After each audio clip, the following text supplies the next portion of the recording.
कार्तिक पूर्णिमा बहुत ही खास दिन है। इस दिन का हिंदू धर्म में बहुत महत्व है।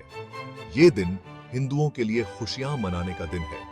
लोग अपने परिवार और दोस्तों के साथ मिलकर इसे मनाते हैं। ये दिन साल में एक बार आता है। लोग इस दिन का बेसब्री से इंतजार करते हैं। कार्तिक महीने में जब पूर्णिमा यानी कि फुल मून होता है, तब हम ये दिन मनाते हैं। इस दिन चांद अपनी पूरी चमक में होता है। ये अक्सर अक्टूबर या नवंबर में आता है। इस समय मौसम भी बहुत सुहावना होता है। कार्तिक पूर्णिमा एक खुशी और पवित्र दिन है। लोग अपने घरों को दियों से सजाते हैं और पूजा करते हैं। लोग इसे बहुत खुशी से मनाते हैं। बच्चे पटाखे जलाते हैं और सभी के चेहरे पर मुस्कान होती है। वो मंदिरों में प्रार्थना करने जाते हैं। मंदिरों में विशेष पूजा और आरती का आयोजन होता है। वो जरूरतमंद लोगों की मदद भी करते हैं। इस दिन दान पुण्य का भी बहुत महत्व है। ये दिन हमें अच्छी बातों की याद दिलाता है। बुजुर्ग अपने बच्चों को इस दिन की कहानियां सुनाते हैं। ये हमें बहादुरी और दया के बारे में सिखाता है। बच्चे इन कहानियों से प्रेरणा लेते हैं। कार्तिक पूर्णिमा लोगों को एक साथ लाता है। यह दिन हमें एकता और भाईचारे का संदेश देता है। दिन कार्तिक पूर्णिमा के दिन बहुत से लोग जल्दी उठते हैं। इस दिन का विशेष महत्व है और लोग इसे पूरे उत्साह के साथ मनाते हैं। वो नदियों या झीलों पर जाते हैं। ये स्थान पवित्र माने जाते हैं और यहाँ स्नान करने से विशेष पुण्य प्राप्त होता है। वो पानी में पवित्र स्नान करते हैं। इस स्नान को धार्मिक दृष्टि से अत्यंत महत्वपूर्ण माना जाता है। इसे कार्तिक स्नान कहते हैं। कार्तिक स्नान का उल्लेख प्राचीन धार्मिक ग्रंथों में भी मिलता है। ये स्नान बहुत महत्वपूर्ण है। यह न केवल शारीरिक स्वच्छता के लिए बल्कि आत्मिक शुद्धि के लिए भी आवश्यक माना जाता है। ऐसा माना जाता है कि यह स्नान पापों को धो देता है। लोग इस स्नान के बाद खुद को पवित्र और तरोताजा महसूस करते हैं। लोग इस स्नान के बाद खुद को स्वच्छ और तरोताजा महसूस करते हैं। यह एक नई शुरुआत का प्रतीक है।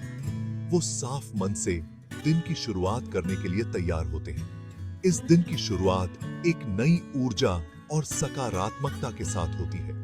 इस दिन दान देना भी महत्वपूर्ण है। दान का महत्व हमारे समाज में बहुत अधिक है और इसे एक पुण्य कार्य माना जाता है। लोग भोजन और कपड़े दान करते हैं। यह दान उन लोगों के लिए बहुत महत्वपूर्ण होता है जो जरूरतमंद हैं। वो उन लोगों की मदद करते हैं जो जरूरतमंद हैं। यह मदद कई रूपों में हो सकती है, जैसे भोजन, कपड़े या अन्य आवश्यक वस्तुएं। दान के ये काम सबके लिए खुशियां लाते हैं।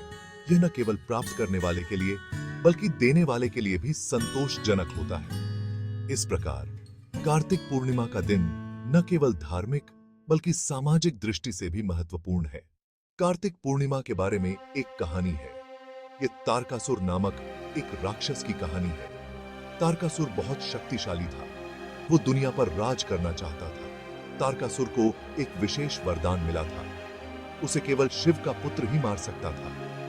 इससे तारकासुर को लगा कि वो अजेय है। वो घमंडी और क्रूर हो गया।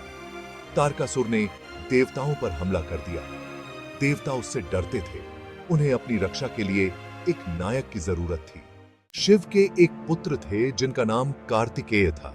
कार्तिकेय एक बहादुर योद्धा थे। उन्हें तारकासुर के बुरे कामों के बारे में पता चला। कार्तिकेय ने राक्षस से लड़ने का फैसला किया। लड़ाई लंबी और भयंकर थी, लेकिन कार्तिकेय ज्यादा ताकतवर थे।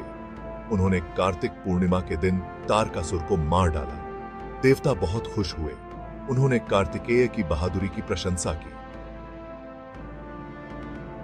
दुनिया में फिर से उजाला छा गया। भाग 5, बदलाव की एक कहानी। यह कहानी हमें सिखाती है कि कैसे एक व्यक्ति का हृदय परिवर्तन हो सकता है।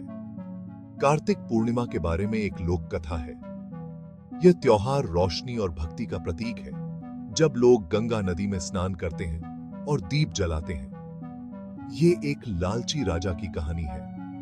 राजा बहुत अमीर था और उसके पास अपार धन दौलत थी, लेकिन उसका दिल कठोर और निर्दयी था।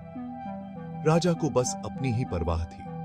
वह अपने धन और ऐश्वर्य में इतना लिप्त था कि उसे दूसरों की परेशानियों का कोई एहसास नहीं था। उसने कभी किसी की मदद नहीं की। जब भी कोई गरीब या जरूरतमंद उसके पास आता, वह उसे नजरअंदाज कर देता और अपनी दुनिया में खोया रहता।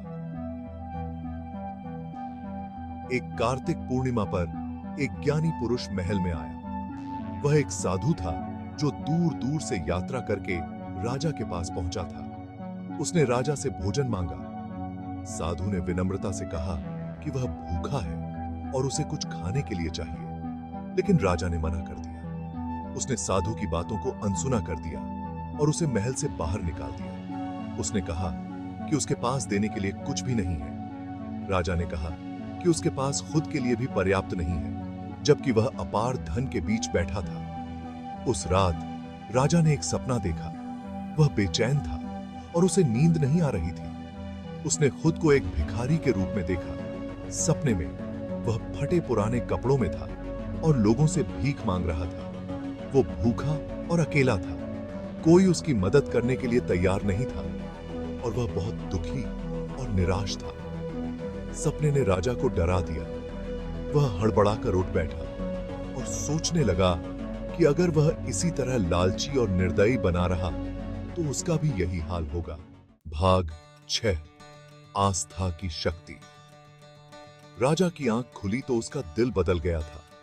वो दया का महत्व समझ गया। उसे अपनी गलती का एहसास हुआ। राजा ने लोगों की मदद करनी शुरू कर दी। उसने अपना भोजन और धन बांटना शुरू कर दिया।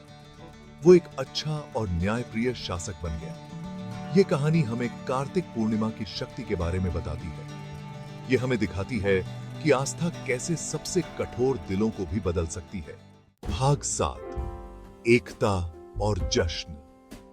कार्तिक पूर्णिमा जश्न मनाने का समय है। लोग अपने घरों को रोशनी से सजाते हैं। वे स्वादिष्ट भोजन बनाते हैं।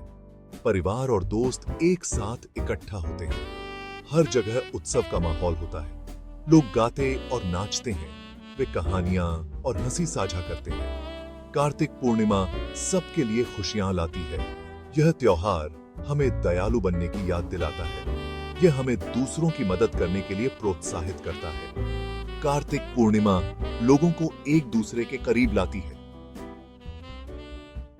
भाग 8 कार्तिक पूर्णिमा की स्थायी भावना। कार्तिक पूर्णिमा केवल एक त्योहार से कहीं अधिक है। यह महत्वपूर्ण मूल्यों की याद दिलाता है। यह हमें साहस, दया और विश्वास के बारे में सिखाता है। यह खास दिन हमें अपनी क्षमता की याद दिलाता है। हम सब बेहतर बनना चुन सकते हैं। हम बहादुर, दयालु और वफादार हो सकते हैं। कार्तिक पूर्णिमा चिंतन और नवीनीकरण का समय है। यह दुनिया में अच्छाई का जश्न मनाने का समय है। आइए हम सभी कार्तिक पूर्णिमा की भावना को अपनाएं। अगर आपको हमारी वीडियो पसंद आए तो लाइक, शेयर, सब्सक्राइब जरूर करें।